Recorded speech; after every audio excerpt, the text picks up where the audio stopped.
Hello folks, this is Yamil for Gunstock Reviews. We're here at Gunsight Academy in Paulding, Arizona, and today we have a legend of the shooting world, Ken Hackathorn. How you doing, Ken? Good to see you, bro. Well, Ken is not only a legend in the training world, he is also one of the guys who was the founders of IPSC and IDPA, and also part of founding members of 3Gun.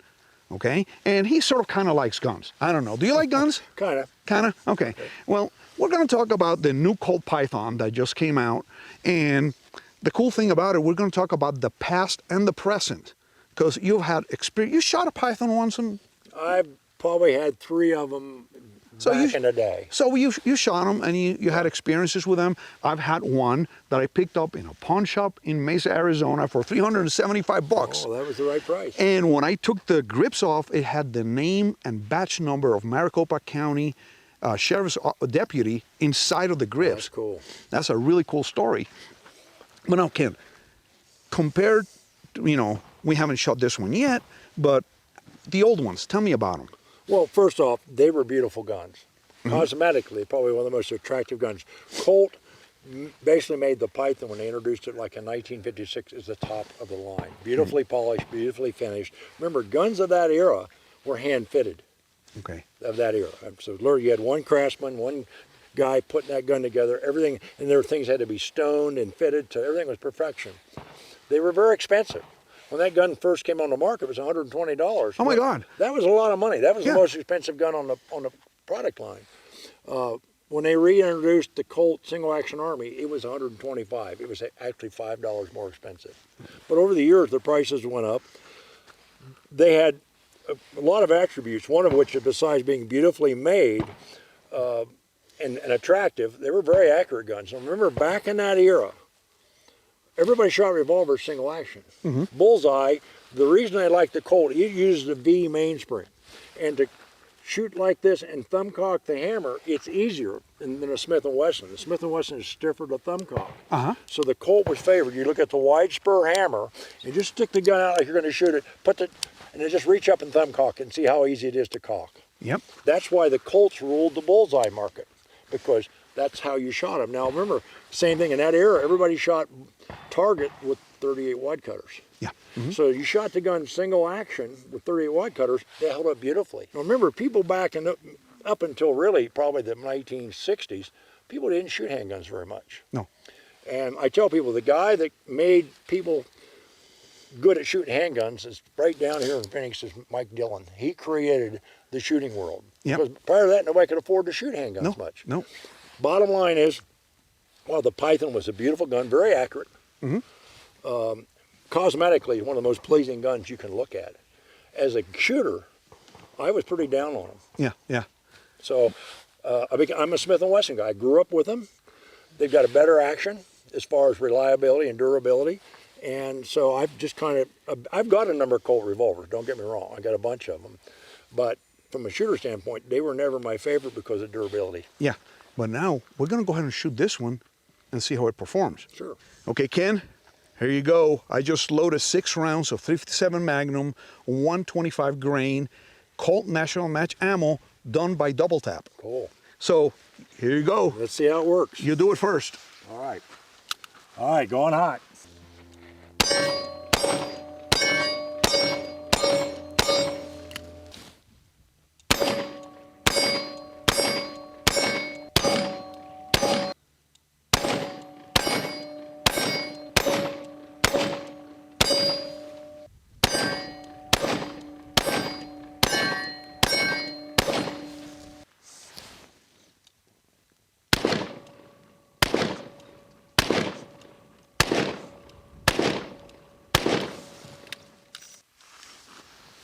Well, that's pretty impressive. It is, and how's the trigger pull? Oh, compared to the old gun, it's a no-brainer. This is dramatically better. Okay. I mean, it's smooth. For the old Pythons, remember the old Pythons, everybody bragged, oh, the Python triggers were so good.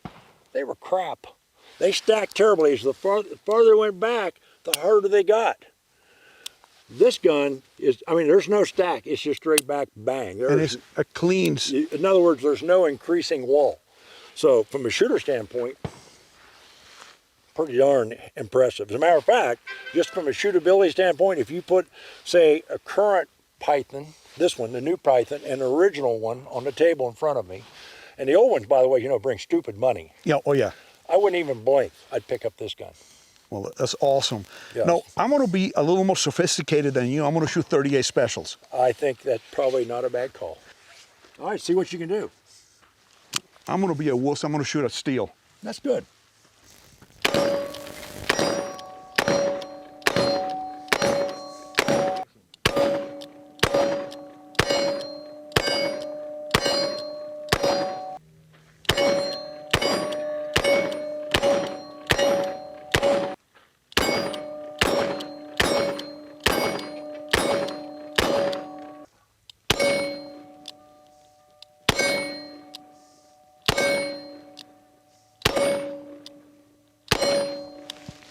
Oh, that's not too bad for an old geezer.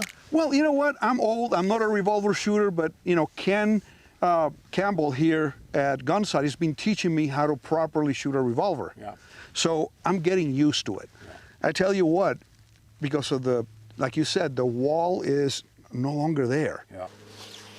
All right, let me show you something that is kind of a lost art. Running a revolver has kind of been lost. One of the problems people don't get is how do you unload it and reload it.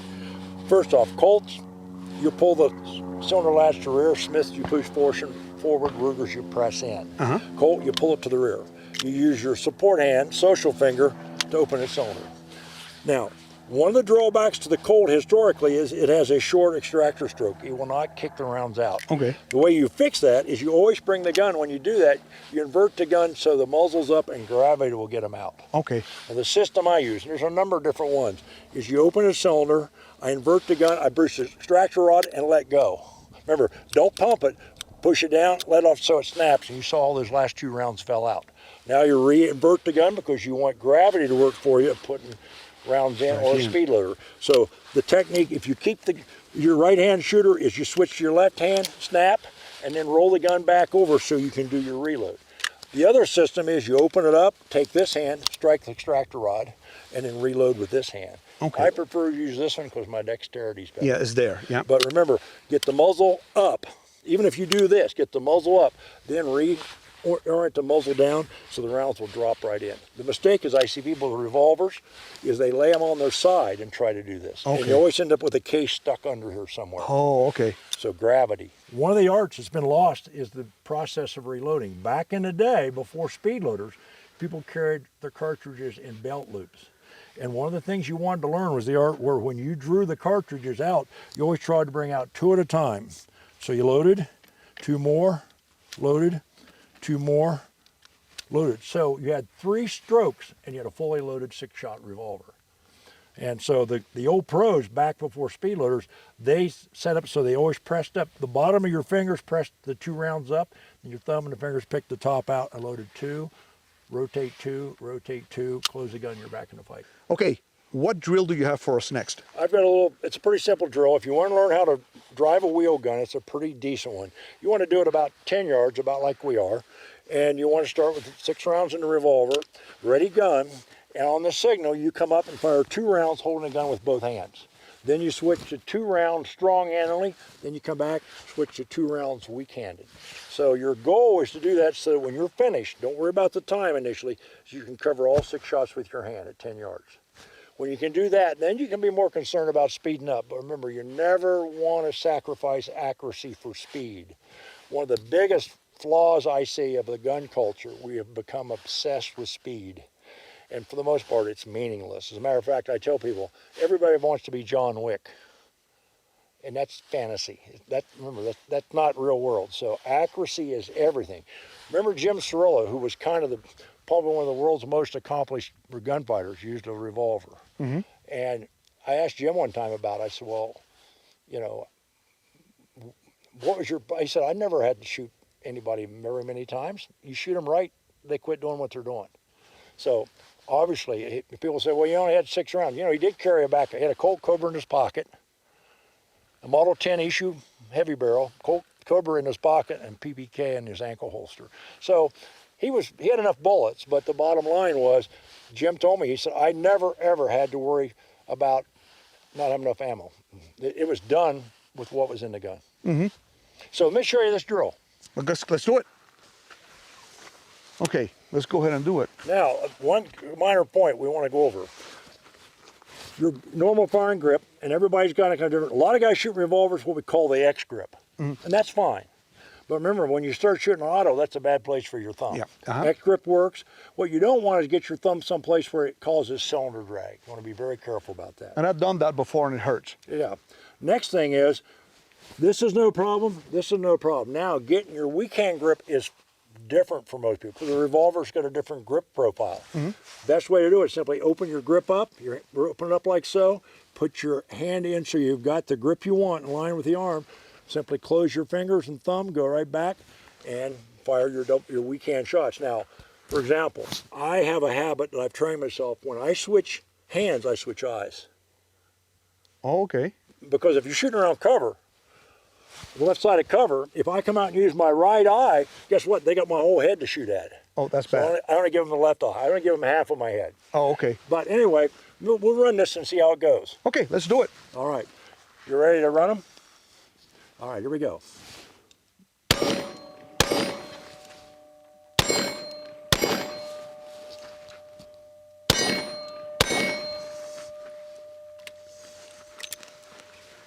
I only have one thing to say. Show off. Well, let's see. We're going to This let guy. you give it a try. How about that? Okay, And don't get in a hurry. Remember, get your hit. slow. Yep. Let's go ahead and load it. There you go. 2.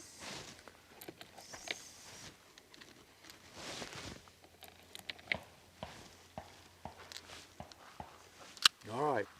Whenever you're ready.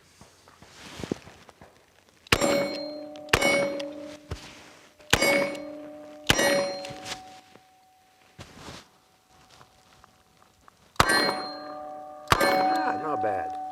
And you did the right thing. If it wasn't perfect, you take the time to shift to get the proper grip. Because shooting a gun with a bad grip never gives you a good result. No, you just end up wasting ammo or missing the target that you need to hit. And this is a good drill to practice. But remember, we live in a world where sometimes you don't get to use the hand you want. And you can do it with a revolver, you can do it with anything. And like the original concept of IPSC and IDPA, you go to practice weak hand just in case your strong hand is disabled. Affirmative. And the other thing is, remember, our gun culture now, everybody's auto-loading pistols. Everybody shoots a semi. And the trigger action is different. But if you're just like shooting, the trigger on this gun is going to impress you. Remember, the way to shoot a double-action revolver is double action. If you're thumb cocking shooting it, you're not really getting the advantage you want. And one thing I'll tell you, that a lot of new shooters are going to pick up this gun, and when they shoot it, they're going to have trouble because they're used to shooting an auto pistol where you basically prep the trigger or try to stay on the trigger between shots. You don't want to come off. With a revolver, it's different, particularly a Colt, because since the V mainspring powers not only the hammer, but also powers the return of the trigger, it does a double job. Remember the Smith & Wesson, the mainspring powers the hammer, and you get a rebound spring that returns the trigger. Yeah. So this trigger return is a little softer. So in order to get the gun back, what we'll call reset, you got to come off the trigger. If you try staying on it, you can reach a point where you can tie the gun up or it'll skip. And bottom line is, so shooting a revolver like a Colt Python, bang, come off the trigger. You don't have to fly off of it. But look, see, I've got a gap there. Boom, off the trigger. And the cool thing is this trigger is so smooth and light that even though I'm starting off the trigger, it has no effect on my ability to shoot the gun. Oh, that's So new shooters that aren't used to revolvers and they pick up a Python, they got to remember every DA stroke, finger loses contact with the face of the trigger and comes back on fire every time. Because if they try to stay on the trigger each time, they're eventually going to run into a problem where they don't reset it. If you understand that, and like I say, I think most people, once they shoot this gun, are going to fall in love with it. Revolvers, candidly, are as accurate or typically sometimes more accurate than auto pistols. So, as you saw, I mean, it's easy to shoot one well, and with a Python, it makes that DA trigger a breeze. much better. Yeah. Okay, Ken, what are the things you can tell me about the gun after shooting it? Well, there's a number of things that I'm impressed with. One of the drawbacks to the original Python was the front sight was pinned on. It was blue ramp, which meant in a lot of lighting conditions, it was hard to see. Colt very smartly has now got an interchangeable sight system. So depending on what your tastes are, fiber optic, night sight insert, patch reach post, the end user can now adjust the front sight configuration to meet their needs. That's a big plus. Yep. I love the brass bead. Oh yeah. Yeah, I'm a gold bead or brass bead guy, preferably gold. But yeah. The other thing, of course, is it takes the same stocks as the original Python, so any of the aftermarket grips will adapt to this gun. Like Hogue, Pachmeyer. Any of them will work. The other thing, of course, is the rear sight is different than the old one. And in many ways, the interesting thing about it is it's in a dovetail, so you back out the lock screw, adjust your windage, and then tighten the lock screw down so you get no movement, no flopping around of the blade. And the only minor change, it's going to be off in a 6-inch, and the original guns were 4. This is 4 1/4. Okay. In order to sell guns in Canada, it has to be 4 1/4. Oh, I see. That's why. So if you've got an old 4-inch holster, it's probably going to stick out a little bit. Mm-hmm. But for the most part, the original holsters are going to work fine. Also, if you'll notice, most people won't know it until you put them side by side. There's a little difference in the trigger contour. Okay. That it's not, and part of it gives you your fulcrum of pressure is actually more consistent with a trigger that's actually a little straighter, and you won't notice that until you put an old one side by side. Mm-hmm. Now, here's my prediction: vast amounts of people have been buying Pythons as financial investments. Bad plan now. My call is those people are going to lose a lot of money. Yeah. Because previously, let's face it, a nice looking new Python like this would bring $3,000 to $4,000 minimum wherever you're at. This gun is retailed MSRP at $1,500, and in my opinion, as a shooter, this is a much better gun. Yep. Oh yeah, as a shooter. Well, guys, thanks for watching. I thank you, Ken, for being here with us. I do appreciate your wisdom and your years of knowledge. And being an old geezer like I am, we just heard a bunch of stuff, and we like to learn more. Yeah, great. I do appreciate it. So thanks for watching, and remember, stay safe and have fun at the range. Thank you for watching Gunstock Reviews. Please visit our website at www.gunstockreviews.com for more exclusive content. Please visit our Patreon page at www.patreon.com/gunstockreviews. Your contributions would be greatly appreciated and help us grow our selections and frequency of videos.